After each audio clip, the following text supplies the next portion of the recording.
민사법 학습의 목적은 문제가 사례형이든 기록형이든 주로 여러분이 포착해야 되는 거는 어떤 청구를 할 건가를 포착해내야 돼요. 그런데 사례형 문제는 대부분 이런저런 사실관계에서 갑이 을에게 어떤 청구를 했다라고 제시돼요. 그러고 공방의 문제에서 자기가 쟁점을 적용해서 어떤 해결을 나타내도록 하는 유형이 많아요. 그러니까 청구 자체는, 소재기 자체는 갑이 을에게 어떤 청구를 했다. 그 다음에 여기서 이제 을이 뭐라고 방어를 펼쳤는데 갑이 또 거기에 대해서 재반박 뭐라고 했다. 하고서 마지막 위 결론에 대해서 원고의 청구가 인용될지, 기각될지, 부적법, 각하될지를 그 근거를 들어서 결론을 내려라. 이런 타입의 문제가 하나 타입이에요. 그걸 여러분들이 연수원성 문제라고 하는 거예요. 연수원에서.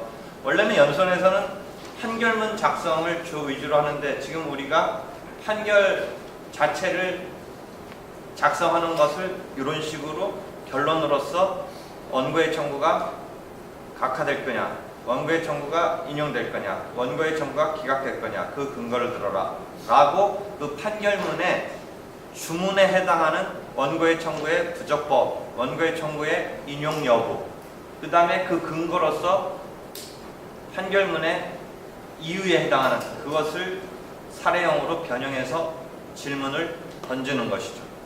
그러니까 그런 문제 타입이 있는데 그것은 좀 이따 이제 파악해 나가려는 요건사실 중심으로 원고의 공격과 피고의 방어, 그 다음에 다시 그에 대한 원고의 재반박, 그러니까 재항변, 이런 구조를 미리 평소에 틀을 갖춰놓고 기다리다가 거기다 적용을 하는 이런 방법으로 하는 게 제일 나을 거예요. 그러니까 미리 요건사실의 틀에서 자기가 구축을 해놨다가 그 등장하고 제시하는 사실관계에서 그 틀에 호섭할 수 있는 요소가 찾아내서 적용을 하는 그런 식으로 하면 될 거예요. 오히려 또 하나 타입은 이런 사실관계를 주고 누가 누구에게 어떤 청구를 할 것인가 이런 타입으로 묻는 문제가 있어요. 이게 더 어려울 수도 있어요. 어떤 사실관계를 나열해 놓고서 누가 누구에게 어떤 청구를 할 거냐. 즉 기록형도 이 타입이죠. 왜냐하면 기록형에 원고 피고를 확정을 해서 특정을 해서 그 다음에 소송 형태를 자기가 포착해서 그 다음에 그 청구의 원인을 이루는 그 사실을 적어줘야 되죠. 물론 기록형에서도 또 시험 형태로는 원래 실무상 쓰는 소장의 틀에서 그치지 않고 피고의 방어 방법을 고려해서 일부라도 패소하지 않도록 작성하라. 이런 식으로 질문이 들어가는 게 일반적이죠. 그러니까 그 경우에는 원고를 자기가 특정해서 잡아내고, 물론 이제 기록형에서 원고를 특정해서 잡아내는 데 있어서는 그 상담 카드가 주어지니까 갑이라는 사람이 찾아와서 변호사에게 다음과 같은 상담을 하였다. 보통은 그런 틀로 주죠. 그러니까 갑이 원고가 되는 것인데 그 경우는 갑이라는 것을 특정하는 건 큰 어려움이 없을 텐데 피고를 누구로 이제 특정해야 되느냐, 그 다음에 어떠한 청구를 할 것인가, 이것을 자기가 사안에서 포착을 해서 제시를 해줘야 되니까 이런 타입이 어려울 수도 있죠. 그래서 타입은 두 가지 타입의 문제가 있다는 거죠. 어떤 사실관계를 제시해서 누가 누구에게 무엇을, 그러니까 이게 당사자죠. 즉 원고가 되겠죠. 이게 피고가 되겠죠. 무엇을 해다는 게 소송물로서 청구 취지와 청구 원인이 되겠죠. 그래서 이것을 논술형 중에 사례형이든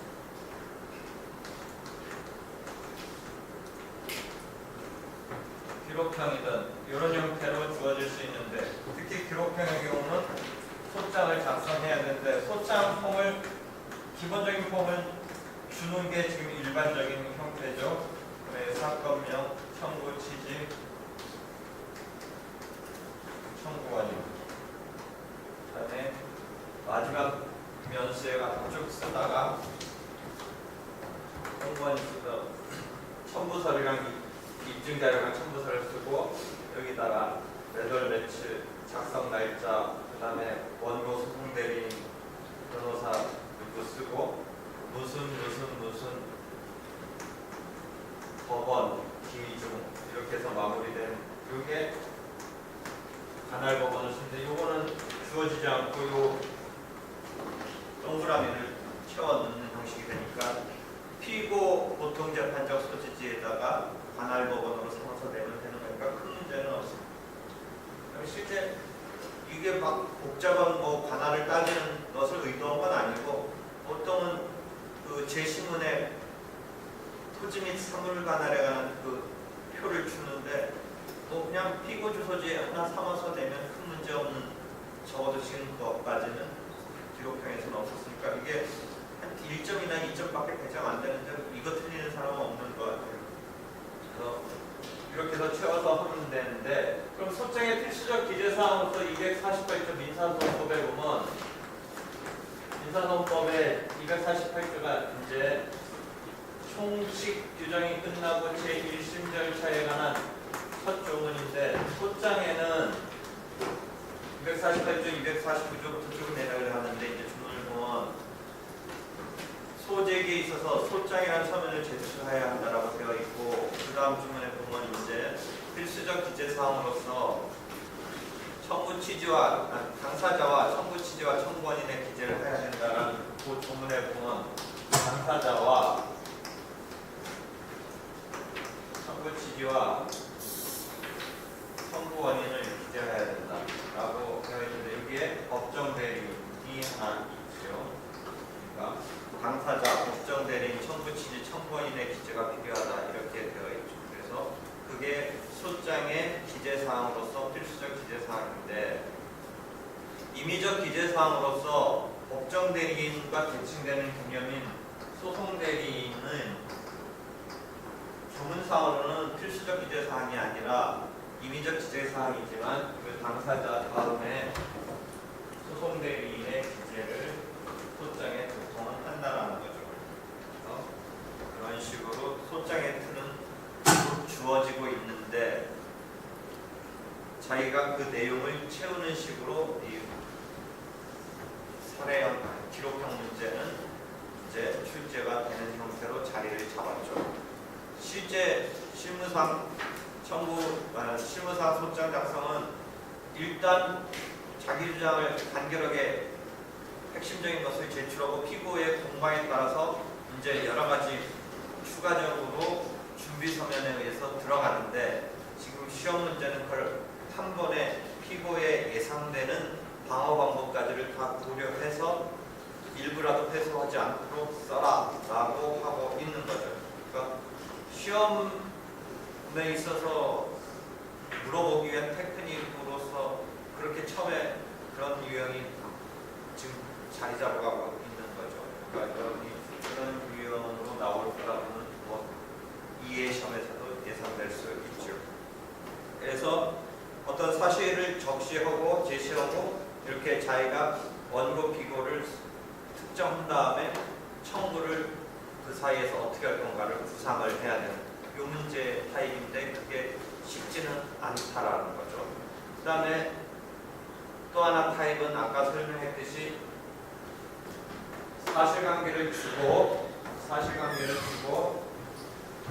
그래서 갑이 을에게 어떤 청구를 하였다라고 그 사실관계 다음에 이제 지문 중에 청구 내용이 제시되죠. 여기서는 청구 자체는 이미 주어진 상태에서 뭐를 보려고 하냐면 피고의 방어 방법을 보고 그것에 따른 원고의 재항변 등의 재반박 내용을 보고 거기서 경우에따라 한도 재항변에 대한 제재 방법을 제시하면서 결론을 끌어가는 것을 보려는 거죠. 그러니까 거기서 자기가 실체법적인 지식을 투입을 해서 어떤 결론을 봐야 되는 것이죠. 그래서 그 결론을 내리고 그 근거를 제시하라. 아까 말했듯이 판결문의 청구 취지에 해당하는 게 결론이고, 판결문의 주문에 해당하는 소장의 청구 취지에 대칭되는 것이 결론이고, 그 다음에 소장의 청구 원인에 해당하는 그 판결문의 이유에 해당하는 것이 이제 근거로서 나타날 수 있는 것이죠. 그런 식의 두 가지 타입의 문제가 있다라는 거죠. 그래서 그 자료에 보면 음형으로 처리한 거, 뭐 변호사 시험 문제 지문을 밑에서 6째 줄 보면 변호사 정으로서는 병이 실질적으로 위임대 보증금을 반환받을 수 있도록 하려면 누구를 상대로 어떤 소송을 제기해야 한다고 답변하는 것이 적절한가. 그러면 이 경우는 뭐 그냥 단순한 문제라면 뭐 1대1의 그 관계에서 뭐 청구가 하나 정도 주겠지만 이제 시험 문제로 설정을 하려니까 이런 경우에 누가 누구에게서 걸리는 게 채권자 대의 소송 형태의 그런 상황이 제시돼서 복잡해지는 거예요. 그냥 일반적으로 있을 수 있는 경우는 그냥 갑이 을한테 어떤 소송을 낸다. 뭐 이런 틀이니까 크게 문제 없을 텐데 이것을 굳이 시험 문제로서 지식을 테스트할 때는 그렇게 심플한 뭐 어떤 청구도 있을 수 있지만 그 다음에 시험 문제니까 여러 가지 물어보려고 그냥 실제 있는 사건에서 막 변수가 있는 것을 두세 개를 다 모아놓고 질문을 던지죠. 그래서 질문을 보면 기본적인 사실관계 하나를 갖고 가지번호로 나가서 예컨대 1-1의 질문이 있고 1-2의 질문이 있고 심지어 작년에 민사법 2번은 그게 2번이 오히려 60분짜리의 100점 문제인데 이 2분의 3까지 나와요. 그게 60분의 100점인데 나중에 2, 3까지 안 했던 그렇지만 그 예컨대 2-1, 2-2, 2-3으로 문제가 났을 때 그거는 그 하나의 아까 말한 대로 100점으로서 한 2-3까지 굳이 나갈 필요 없이 그냥 해줬으면 좋을 뻔했다는 생각이 드는데 2-3까지 나갔더라도 2-1과 2-2와 2-3은 어떻게 보면 연관성이 없고 그냥 테스트업에서 3개를 붙여놓은 거예요. 그러니까 2-1과 2-2, 2-3을 캔 기본적인 사실관계 하나를 갖다가 끌어쓰면서 그냥 독립적인 3개의 문제를 연결시켰을 뿐이고 전혀 그 2-1과 2-2가 그 법률적으로 우리가 해결해 나가는 데 있어서는 독립적이지 연결되지는 않는 경우가 많아요. 그러니까 단순히 붙여놨을 뿐이다 라는 것을 생각하고 그 문제를 바라볼 때 분리해서 생각해도 되는 문제가 대부분이에요. 그렇게 가지번호로 나가는 문제는 그냥 많이 테스트하려고 여러 가지를 테스트하려고 붙여놨을 뿐이라는 거죠. 그래서 그런 식으로 생각하면 되는데 하여튼 1회 변호사 시험에 있어서 그 질문을 보니까 첫 번째 음형으로 처리한 거는 아마 그 중에 하나의 질문일 것 같은데 임대차 보증금 반환받을 수 있도록 생각나네요. 이게 작년 변호사 시험에 사례형 1번 문제 중에 하나였네요. 그러니까 임대차 보증금을 양수받아서 임대인에게 보증금 반환 채권을 임차인의 보증금 반환 채권을 양수받아서 임대인을 상대로 보증금을 청구하는데 임대인이 거꾸로 보증금 반환 채권과 그 목적물 반환 채권의 동시 이행을 주장하기 때문에 그 동시 이행을 처리하기 위해서 거꾸로 임대인을 대의해서 임차인에게 목적물을 인도하라라는 것을 대의 청구해서 원래의 양수분 청구에 병합해야 되는 틀, 나중에 같이 보겠지만 그런 틀을 찾아낼 수 있는지 연수원에서 대단히 많이 훈련하는 틀이에요. 이게 연수원에서 그것을 그대로 물어봤네요. 하여튼 그 틀을 찾아내야 되니까 어려울 수 있네요. 그 다음에 운영의 두 번째는 E는 을과 F에 대해서 어떤 내용의 청구를 할 수 있는지를 논과 함께 서술하시오. 그 다음에 두 번째는 E는 청구권을 보전하기 위해서 누구를 상대로 어떤 내용의 소를 제기할 수 있는지 그 논과 함께 서술하시오. 이것은 그러니까 얘의 1번은 원고 피고는 줬으니까 그 소송의 객체를 찾아내는 소송물, 청구를 찾아내는 것에 그치는 거고, 얘의 2는 누구를 상대로 하는지를 물어봤으니까 자기가 피고를 찾아내야 되죠. 피고를 특정을 해줘야겠죠. 그래서 이런 게 사실관계에서 나오는 거죠. 그럼 우리가 기록형이든 이런 사례에서 이런 틀이든 원고 피고를 일단 소송의 주체, 누가 누구에게 이것을 특정을 해야 되고 무엇을 해당하면서 특정을 해야 되는 것을 이제 그런 틀에서 틀이 나온다는 걸 아는데, 그럼 이제 이런 틀에서 이제 당사자에서는 주로 뭐를 우리가 보냐면 상담하러 온 사람을 원고로 삼겠죠. 또는 어떤 사실관계에서 주로 갑으로 주겠죠. 그러니까 갑을 나는 주로 X, Y라고 쓰는데 요 실무적으로 쓰는 문제의 경우는 여러분이 그냥 그렇게 우리도 맞춰서 내주니까 이해하면 돼요. 갑을 병이 사람이에요. 여러분이 볼 수 있는 문제는. 그 다음에 나하고 틀린데 나는 X, Y를 사람으로 쓰는데 요 여러분 문제 실무적으로는 토지 같은 걸 X라고 써요. 토지 같은 걸. 그러니까 그 틀을 맞춰서 가급적 내주기 때문에 선입관적으로 이렇게 갑을 피고로 반소라든지 또는 문제가 이제 기본 틀에서 더 확장되다 보니까 역으로 을이 원고가 되거나 뭐 하는 경우가 나오겠지만 일반적인 틀은 갑이 원고가 되고 을이 피고가 되고 이런 틀이라고 생각하고 토지에 대해서 X로 붙인다라고 이해를 하면 돼요. 그랬을 때 상담하러 온 사람이 갑이 돼서 원고가 되리라는 것은 어느 정도 예상할 수 있는데, 실제 그럼 무엇을 확인하고 싶냐면 일반적인 청구는 자기 청구 자기를 하는 건데 공유자 등의 상황이 제시될 수가 있어요. 공유자적인 상황이.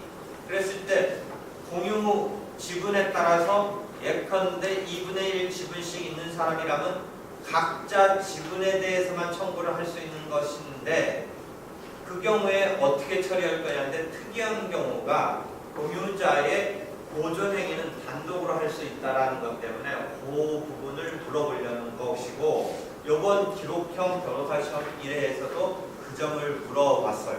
그래서 아버지의 재산을 상속한 형제 등이 아들과 딸이 있었는데 실제 변호사 사무실 와서 상담하고 실제 소송을 하고자 원하는 자는 그 아들만이었어요.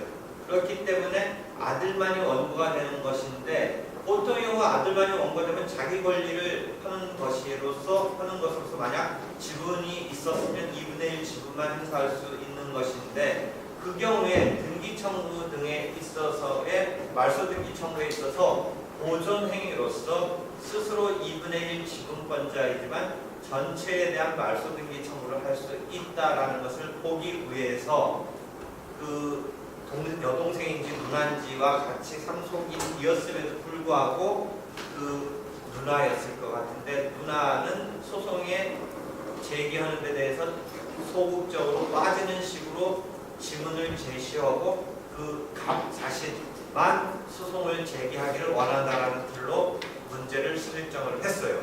그렇기 때문에 그 말소 등기에 있어서는 그럼에도 불구하고 2분의 1 지분으로서 청구하는 경우는 어떻게 본다면 참 생각을 잘 해냈는데 실은 정답은 아니었던 거죠. 말소 등기 부분에 있어서는 그 아들인 갑이면 갑 자신만의 청구로서 전체 청구를 할 수 있는 것으로 나갔었어야 되는데, 그래서 지문에서는 그런 것에 대해서 암시를 하면서 제시했는데 답안에 그것을 못 포착했는지 아니면 포착했음에도 자신이 없었는지 답안에는 그 누나도 등장을 해요.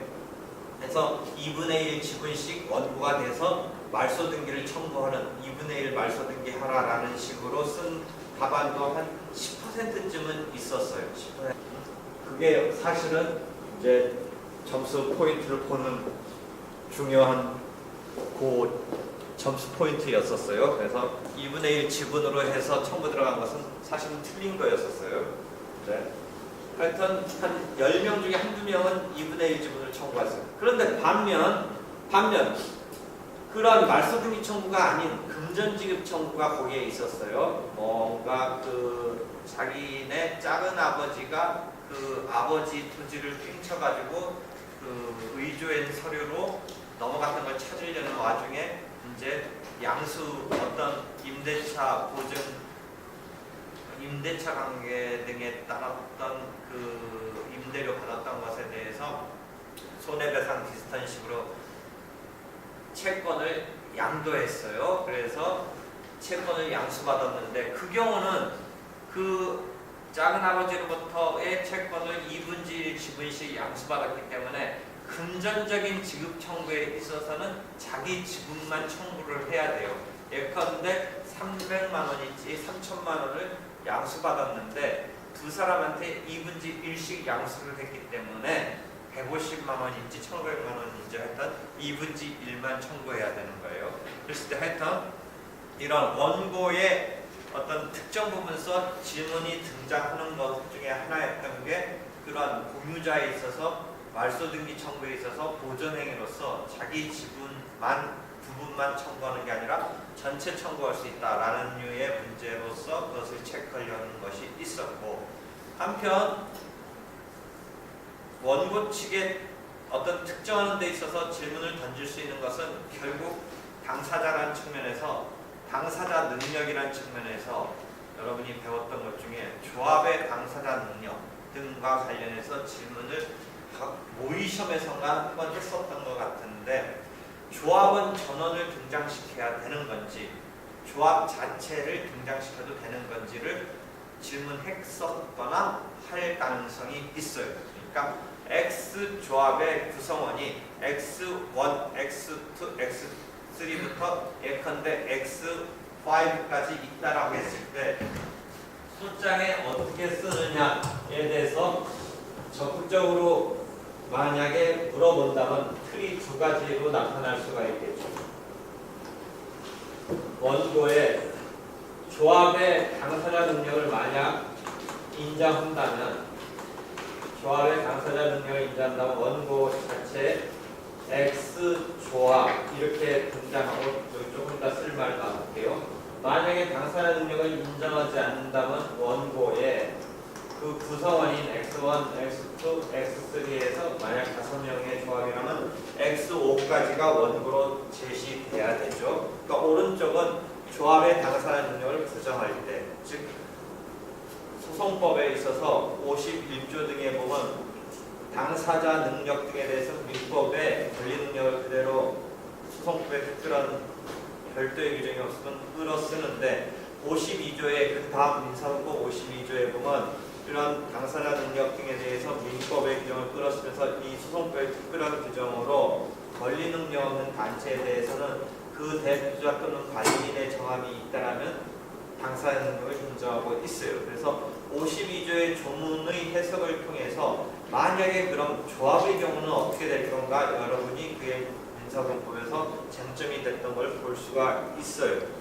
그랬을 때 권리 능력 없는 단체와 조합이라는, 즉 권리 능력 없는 단체 중에 사단이라는 것을 봤을 때 사람의 조직체라는 것으로서 조합과 비슷한 이 조직체인데, 권리 능력 없는 사단은 민법에서 권리 능력을 뭔가 주느냐 부분에서 없다라고 했는데, 이쪽 소송법에서는 당사자 능력을 부여하고 있다라는 그 차이가 왜 나오느냐에 있어서 소송법칙을 보면 권리 능력 없는 단체에 대해서 실체법적으로는 그럴지 모르지만 이 분쟁이 있었을 때 소송법으로서는 그 주체를 인정할 필요성이 있기 때문에 민사소법 52조가 당사자 능력을 인정하고 있다라고 하고 있어요. 그랬을 때 그럼 조합의 경우도 그런 필요성이 똑같이 있는가 아닌가에서 출발해서 조합의 경우에도 당사자 능력을 인정하고자 하는 주장이 있는데, 반면 판례는 또는 일부 학설은 조합의 경우는 권리 능력 없는 단체와 확연히 구별될 수 있다는 전제하에, 예컨대 권리 능력 없는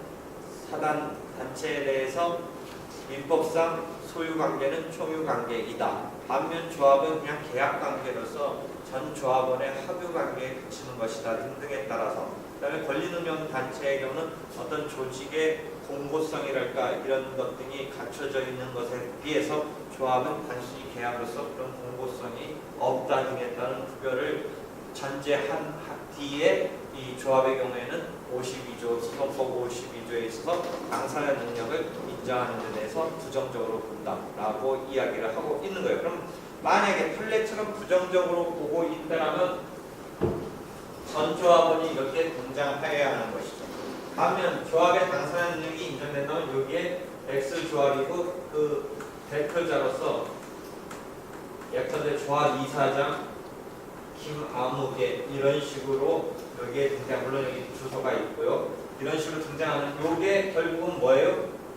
이 경우가 권리능력 없는 사단에 있어서 소장을 쓴다.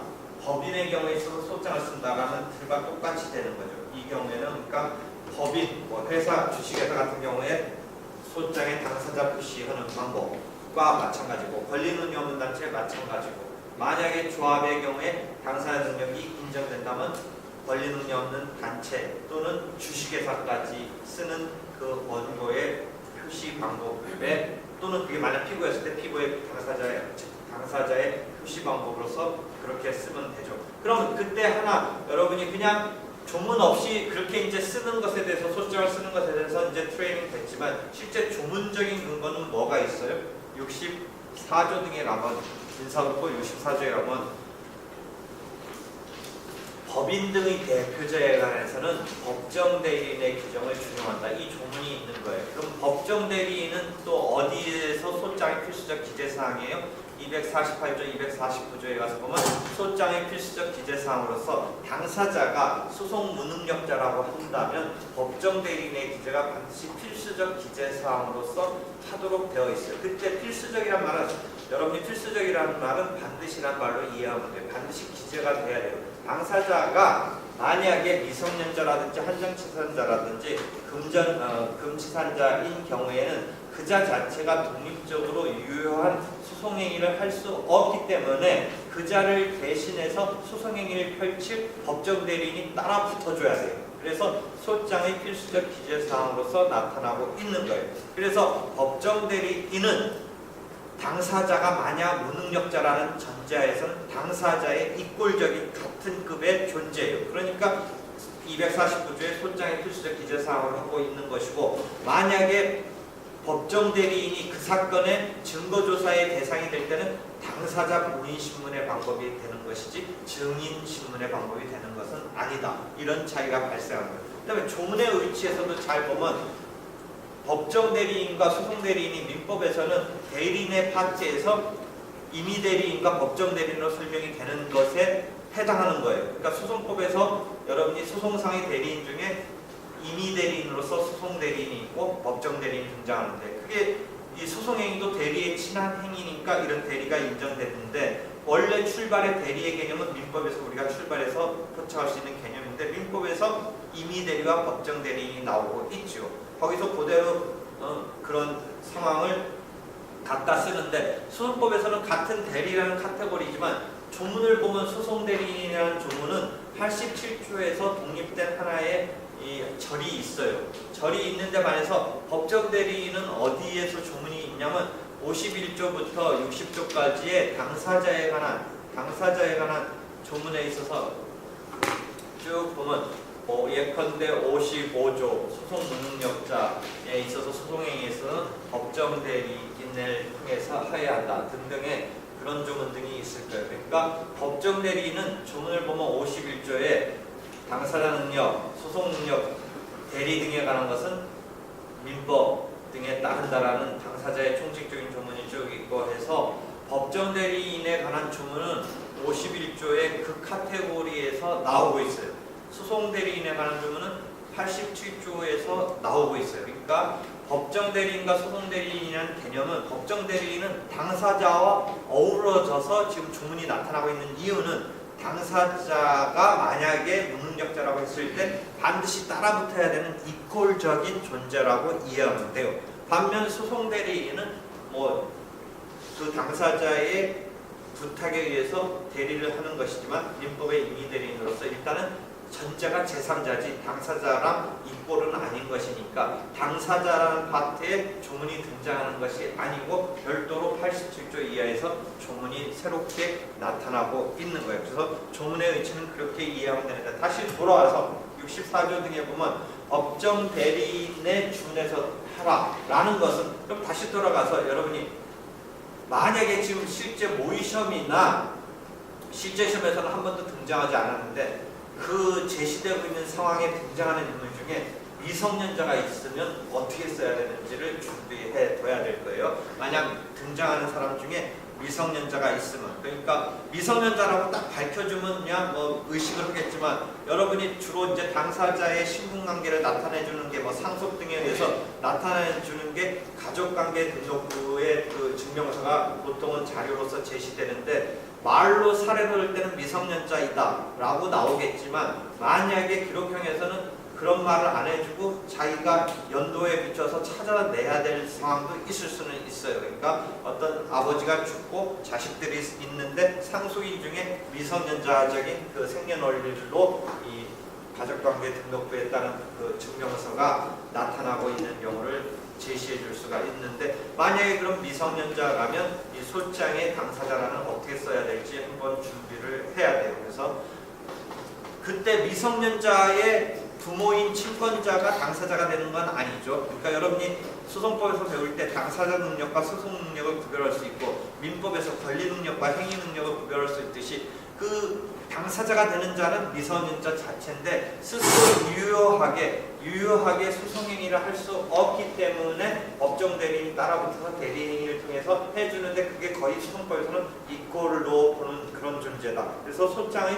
필수적 기재사항이 돼야 된다. 그래서 당사자가 만약에 미성년자라면 김아무개 미성년자라면 그 밑에 그 사람은 미성년자이므로 법정 대리인, 친권자, 부 누구, 모 누구 하는데 친권은 공동으로 행사하니까 아버지와 어머니가 따라붙어야겠죠. 근데 좀 아까 같이 뭐 아버지가 교통사고로 죽어서 그 손해배상 청구권이 상속되고 미성년자라면 보통 이제 친권자 모만 나오겠죠. 그래서 미성년자이므로 법정 대리인, 친권자 모, 김아무개 이런 식으로 표현하는 그 틀이 이제 만약에 사실관계에서 미성년자가 당사자가 될 수 있는 사실관계가 주어졌다면 그 쓰는 틀을 하나 익혀야겠죠. 그렇게 해서 미성년자의 경우에 법정 대리인을 쓰는 그런 틀 익혔다면 다시 돌아와서 주식회사의 경우에 대표자 사장이 등장하는 게 그 법정 대리인 쓰시 등장하는 것이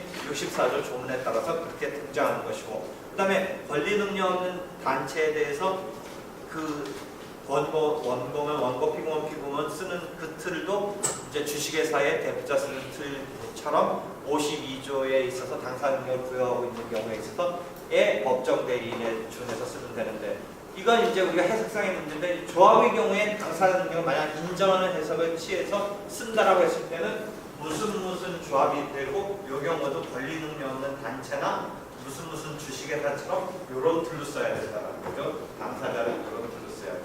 만약에 지금 실무처럼 조합의 경우 조합체에 대해서 당사 능력을 인정하지 않으면 전 조합원이 다 원고로 등장해야 되고 그 다음에 여기서 그런 문제가 이제 사례형이든 또는 객관식이든 등장 이제 속속하는 게 뭐겠어요? 이러한 조합체의 경우에 당사자가 될 수 있는 이런 경우에 있어서는 필수적 공동소송이라는 개념을 생각하게 해서 선택형 문제든 사례형 문제든 기록형 문제든 이제 등장을 시키겠죠. 그래서 이 경우에 조합의 경우에 당사자에 있어서 전 조합원이 소송을 수행해야 된다라는 조합 자체에 그러니까 당사 능력을 인정하고자 하는 주장에 놓은 건 뭐예요? 왼쪽처럼 인정하면 대단히 간명해지는 것이잖아요. 무슨 조합으로서 그 주체성을 딱 인정해버리면 상당히 간명해지는데 오른쪽 틀처럼 지금 5명을 상정을 했는데 만약 이 조합체가 50명일 수도 있고 100명일 수도 있는 것인데 이 50명, 100명의 조합원을 전부 다 원고로 등장시킨다 라고 했을 때 이의 복잡성 때문에 일부 학설은 조합체에 대해서 민법상 조합체에 대해서 당사자 능력을 인정하고자 하는 것이죠. 하여튼 실무처럼 조합의 당사 능력을 인정하지 않는다라면 오른쪽 틀처럼 써줘야 되는데 그 경우에 오른쪽 틀처럼 써줌에 있어서 이제 우리가 하나 개념을 이게 피고의 경우라면 피고 측의 그때 전원이 당사자로서 삼아져야 되는데 그때 등장하는 개념이 필수적 공동소송의 개념이 등장하는 것이죠. 그래서 전원을 당사자로 삼지 않으면 안 된다라는 것이죠. 그랬을 때 이제 선택형 문제 등등에서도 계속 물어보는 거죠. 일부만 당사자로 등장하면 그 손은 어떻게 되겠어요? 그러니까 아까 말한 사례형 같은 데서 뭐예요? 쭉 전개시켜 놓고 위손은 적법하냐, 위손은 인용될 것이냐 부분서 다시 돌아가서 본다면 인용 여부에 대한 것은 사실은 실제법 여러 배운 민법과 상법의 지식을 투입해서 결론을 맺는 것인데 적법하냐 부분서 체크해야 될 것은 소송법에서 소송요건을 체크하는 거예요. 소송법에서. 그러면 여러분이 소송법에서 소송요건을 체크하는 것에서 법원에 관한 소송요건은 관할권 있는 법원에 내야 되는데 설사 관할권 없는 법원에 냈더라도 이송을 해준다라는 개념이 있으면 크게 문제될 일은 없어요. 그 다음에 당사자에 관한 소송요건은 당사자 능력이 있을 것, 당사자 적격이 있을 것, 뭐 유효한 대리권이 있을 것 등이 당사자에 관한 소송요건이죠. 한편 소송물에 관한 소송요건 중에 중요한 것은 소의 이익이 있을 것이죠. 그 다음에 이런 기본적인 법원 당사자 소송물이라는 세 가지 주체와 객체가 하는 거 말고 이제 그 밖에 소송요건으로 등장하는 것은 중복된 제소가 아닐 것, 그 다음에 기판력에 걸리지 않을 것, 그 다음에 제소금지에 걸리지 않을 것 등등이 자주 물어보는 어떤 부적법을 체크하기 위해서 설정된 상황이겠죠. 그러니까 그렇게 부적법인 것은 딱 그 그물을 걸어놓고 걸리도록 만드는 건데 조합이 나오면 그물이요 어디서 지금 우리가 쳐놓고 있어야 돼요. 뭐 총이 뭐였겠어요? 전 조합원이 소송에 등장해야 되느냐, 즉 조합의 당사 능력을 인정하느냐 아니냐부터 출발하면서 결국은 뭐 하나 물어볼 것 같아요. 전 조합원이 소송을 수행하는 그런 골격으로 뭔가 체크를 해보려고 할 거라는 것을 그물을 치고 기다리는 거예요. 그랬을 때 전 조합원이 소송을 내지 않았거나 전 조합원을 상대로 소송을 내지 않았으면 어디서 걸리는 거예요? 당사자 적격에서 흠결이 되죠. 그러니까 여러분이 교과서에서 보는 고유 필수적 공동소송에서는 전원이 소송을 공동으로 하여야 한다라는 그 틀에서 우리가 대기하고 있다가 딱 그 걸리는지를 체크를 하는 거예요. 그래서 당사자 적격의 측면에 있어서 원고 측에서 전 조합원이 소송을 내오지 않았다든지 피고 측에 대해서 전 조합원을 상대로 소송을 내지 않았으면 당사자 적격의 흠결을 문제 삼는 그런 식으로 체크를 실력을 해보려고 하겠죠. 그래서 그런 문제가 이미 한 번 있었어요. 그럼 좀 더 나가서 그런 당사자에서는 조금 더 나가서는 그렇게 해서 전 조합원이 소송을 내지 않았을 때 부적법 각하되지 않기 위해서 뭔가 보충을 해줘야 돼요. 그러니까 이 소송의 메커니즘은 시간의 흐름이기 때문에 어떤 문제가 생겼을 때 그닥 이런저런 터트하는 게 아니라 부적법 각하라는 것 자체도 어디 단계에서 심사돼서 결론을 내리는 것이냐면 판결을 하기 위한 결론 종결시까지 쭉 보는 거예요. 여러분이 소송이라는 지금 통합적인 문제에서는 결국 소송으로서 결론 종결시까지 상황을 갖고 판결을 내리는 그 과정까지를 생각해야 되는데 결론 종결시 기준으로 소송 요건을 갖추느냐 부분을 볼 필요가 있는데 219조인가에서 보면 소송법 기준으로 219조에 보면 소송 요건이 고정 가능성이 없으면 그대로 부적법 각하 판결을 할 수 있다라는 조문이 있어요. 그 말을 뒤집어서 보면 여러분이 소송 요건은 본안 판단을 하기에 앞서서 갖춰야 될 전제 요건이라고 일반적으로 설명은 하지만 지금 질문이 부적법 각하될 것이냐, 인용될 것이냐, 기각될 것이냐라고 물어보는 이 상황에 있어서 소송 요건을 체크해야 된다는 것을 강조할 수 있는데 그 소송 요건은 체크돼서 갖춰지지 않았을 때 이런 지하에 부적법 각하된다라는 어떤 단계적인 심사에 있어서 본안 판단에 앞서서 갖춰야 될 요건이라고 해서 시간적으로 소송 요건을 먼저 선행적으로 먼저 초장에 확 정해놓고 그 다음에 본안을 가는 게 아니라 소송 요건적인 어떤 체크 요소와 본안의 공방 요소가 같이 끌려가다가 마지막 결론 종결 시점으로 판결을 함에 있어서 즉 판결을 함에 있어서 판결의 어떤 기준시가 되는 결론 종결 시점에 있어서 본안 판단을 하려다 보니까 소송 요건이 갖춰지지 않았다라고 해서 부적법 각하를 시키는 거지 이 부적법 각하가 어떤 시간적인 단계에 의해서 소송의 뭐 첫날 변론기일에 딱 소송 요건을 먼저 심사해서 거기서 끝내느냐의 개념은 아니라는 거죠. 같이 끌고 가다가 변론 종결시 시점에 본안 판단에 앞서서 통과해야 된다는 의미에서 본안 판결에 앞서서 갖춰야 될 이런 요건이다라는 측면의 어떤 선행성이지, 그게 시간적으로 완전히 단계적으로 구별되는 선행성은 아니다라는 걸 이해하고, 한편 아까 219조 조문을 보면 뭐예요? 그 소송요건의 흠결이 219조 맞나요? 소송요건의 흠결이 보정될 수 없는 성질인 게 지금 딱 드러나면 굳이 끌고 갈 필요 없이, 변론을 열 필요 없이 그대로 부적법 각하 판결할 수 있다라는 조문이에요. 그러니까 원래 판결을 하기 위해서는 칠판이 지금 안 열려서 다 못 그려주는데, 소를 제기하면 변론을 열고, 물론 변론 준비 절차라는 게 경우에 따라서 열릴 수 있지만 변론을 열고 변론을 거쳐서 판결을 한다라는 필수적 변론의 원칙이라는 134조 조문이 있어요. 반드시 변론을 거쳐서 해야 된다는 조문이 있는데, 이 부적법 각하를 하기 위해서 또 변론을 사실은 열어야 되지만 그게 보존될 가능성이 없으니까 굳이 변론을 열어서 보정할 그런 상황을 배려해 줄 필요 없이 그대로 부적법 각하 판결을 해도 무방하다라는 조문이 그 219조예요. 다시 돌아와서, 그러면 보정을 할 수 있으면 가급적 이 소송의 흐름상 뭔가 잘못됐을 때 거기서 그대로 스탑시키지 않고 뭔가 배려를 해서 보정할 가능성을 열어주는 거고, 그게 관할의 경우는 어떤 그 보정을 배려를 해준다는 의미가 특별하게 나타나는 게 관할의 경우는 잘못됐을 때 이송을 해주는 경우인데, 이런 일반적인 소송 절차에서의 행위에 대해서는 이제 보정을 배려를 해주는데, 그러니까 전원이 소송을 내지 않았다든지 전원에게 소송을 내지 않았다면 어떻게 해야겠느냐라는 방법을 질문을 던질 수가 있는 거예요. 그럼 필수적 공동소송에 있어서 누락된 자가 있을 때 어떻게 할 것이냐의 조문을 찾아서 보완을 해줘서 메꿔줘야 돼요. 그렇지 않으면 결국은 그 소의 운명은 부적법 각하되고, 그것에 관한 조문이 68조가 있고 하는 것이죠. 그래서 68조에 보면 필수적 공동소송에 있어서 누락된 공동소송인을 추가하는 경우인데, 그 경우에 원고의 신청에 의해서 누락된 자를 끌어들일 수 있는 것이죠. 한편 그 뒤에 조문에 가서 보면 공동소송 참가라는 게 있어요. 공동소송 참가. 그래서 공동소송 참가에 의해서 83조인가요? 몇 조인가? 83조, 4조?